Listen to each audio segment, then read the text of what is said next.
So I'm gonna take a look at this part right here. See if something's wrong in here, because this motor will not run. I have a good carburetor on it. The jets are cleaned on the carburetor. It's set up good. I don't know. Could be a million different things, I guess.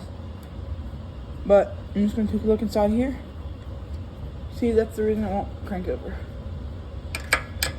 I did take this apart a couple days ago. Put it back together exactly how it was. Turned over before that, but it had a problem, so I was just checking to see if something was wrong inside. Nothing was wrong, at least nothing looked wrong. And then now it won't run, so here we are.